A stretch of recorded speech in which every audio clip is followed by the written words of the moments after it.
रोहतक के महर्षि दयानंद विश्वविद्यालय में शर्मसार कर देने वाला एक मामला सामने आया है। महिला सफाई कर्मचारी ने अधिकारियों पर बेहद गंभीर आरोप लगाए हैं। आरोप है कि पीरियड्स के दौरान ब्रेक मांगने पर सुपरवाइजर ने महिलाओं के साथ अमानवीय व्यवहार किया, यहां तक कि कपड़े उतरवाकर जांच तक कराई गई।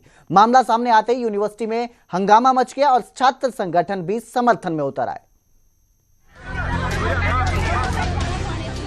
लोगों की भीड़ और जमकर होता हंगामा, कार्रवाई की मांग करते हुए मुर्दाबाद के नारे। मामला रोहतक के महर्षि दयानंद विश्वविद्यालय का है, जिसे शिक्षा का मंदिर माना जाता है। वहीं मानवता को शर्मसार करने वाली घटना सामने आई। महिला सफाई कर्मचारियों ने अपने ही सुपरवाइजर पर ऐसा आरोप लगाया, जिसे सुनकर हर कोई दंग रह गया। आरोप है कि महामारी के चलते अस्वस्थ महसूस कर रही महिलाओं ने कुछ देर का ब्रेक मांगा, लेकिन सुपरवाइजर ने न सिर्फ उनकी बात अनसुनी की, बल्कि महिला सुरक्षा कर्मी के जरिए कपड़े उतरवाकर जांच करवाने की कोशिश की। तो हमारे को लेडीज प्रॉब्लम थी, हमने हमारे सुपरवाइजर के पास फोन किया, सर हमें ये दिक्कत है, एक बार डिपार्टमेंट तक हमें जाने दिया जाए, हम वापस से आ जाएंगे। तो उन्होंने कहा, मेरे को तो बोल दिया कि आप चले जाओ, लेकिन मेरी जो और साथी थी दो, उनको भी यही दिक्कत थी। तो उन्होंने कहा कि हमारे बारे में भी बोल दे। तो मैंने कहा, लो ये फोन तुम सुपरवाइजर से बात कर लो। इन्होंने उनके पास फोन किया और बोला, सर हमारे को भी ये दिक्कत है। तो उन्होंने बोला कि क्या तीनों को एक साथ दिक्कत हो रही है? मेरे तो ऊपर से ऑर्डर है, तुम तीनों आ जाओ और चेक करा के जब जाना तुम्हें ये प्रॉब्लम है या नहीं। आरोप है कि दो महिला सफाई कर्मचारियों के कपड़े उतरवाकर उनकी फोटो तक खींची गई और ये सब ऊपर से आदेश बताकर किया गया। फोटो का कारण ये सर, जो एक हमारी साथी थी, उन्होंने बोला फोटो ये खींच लिए हैं, आप बताओ AR का नंबर हम उनके पास भेज देते हैं। वो हमारे सुपरवाइजर बोले, नहीं आप हमारे फोन पे डाल दो, हम देख लेंगे। तो फोटो किसने की है ये फोटो हमारी एक साथी है, उसने खींचे। जब महिलाओं ने विरोध किया तो उनके साथ जबरदस्ती और धक्का मुक्की तक की गई।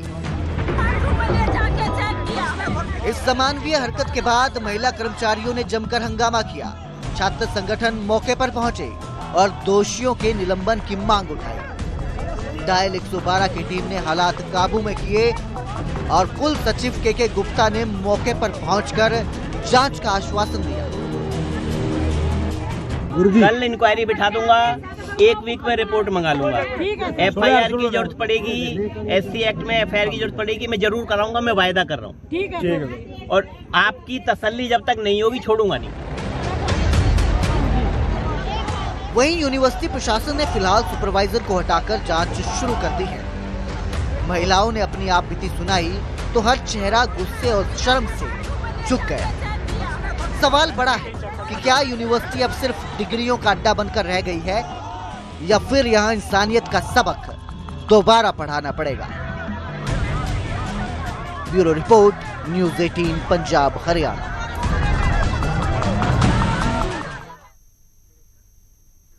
हरियाणा राज्य महिला आयोग की चेयरमैन ने NIFT का निरीक्षण किया। पंचकुला सेक्टर 23 का निरीक्षण करने रेणु भाटिया पहुंची और इस दौरान NIFT कैंपस निरीक्षण के दौरान बड़ा खुलासा हुआ।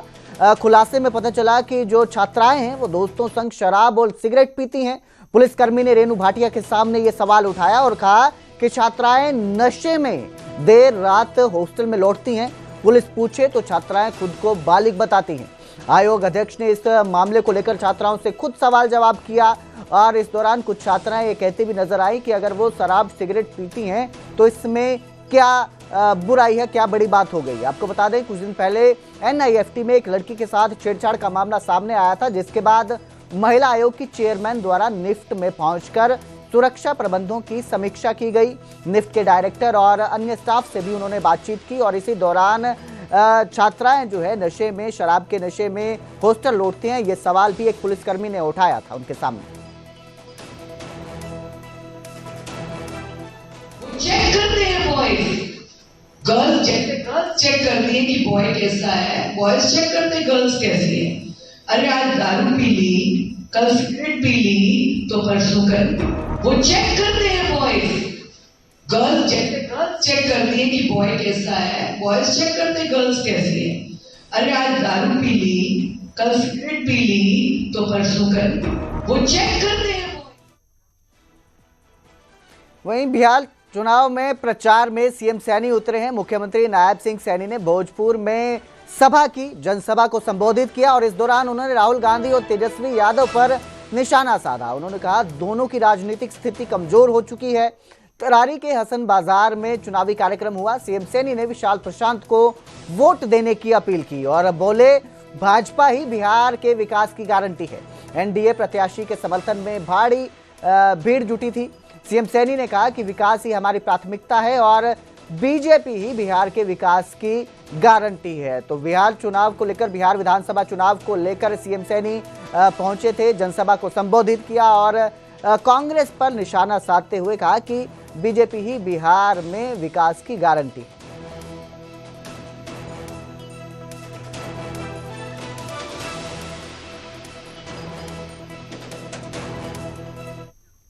तो वहीं हरियाणा में पेपरलेस प्रॉपर्टी की रजिस्ट्रेशन शुरू हो जाएगी। 1 नवंबर से प्रॉपर्टी रजिस्ट्रेशन के नियम बदलेंगे। हरियाणा देश का पहला पेपरलेस रजिस्ट्रेशन वाला राज्य बनेगा। तहसीलों में दलालों से छुटकारा मिलेगा। डिजिटल शासन को बढ़ावा देने और संपत्ति पंजीकरण को पारदर्शी बनाने के लिए ये हरियाणा सरकार का एक कदम है। नई प्रॉपर्टी रजिस्ट्री के तेजी से पंजीकरण होगा। पारंपरिक जटिल प्रक्रिया की जगह तेज और समयबद्ध कार्यवाही होगी।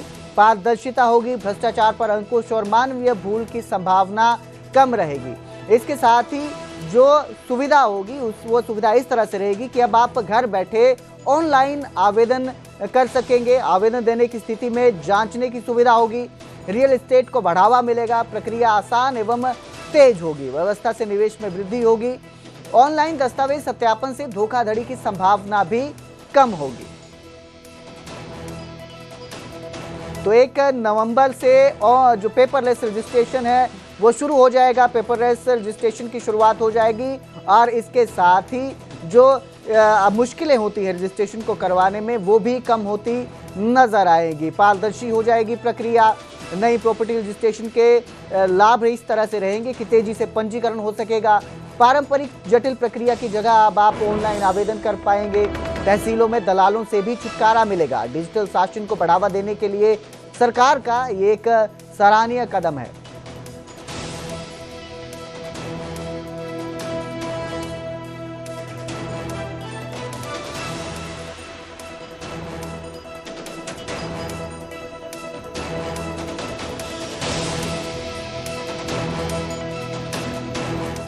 बहुत बड़ा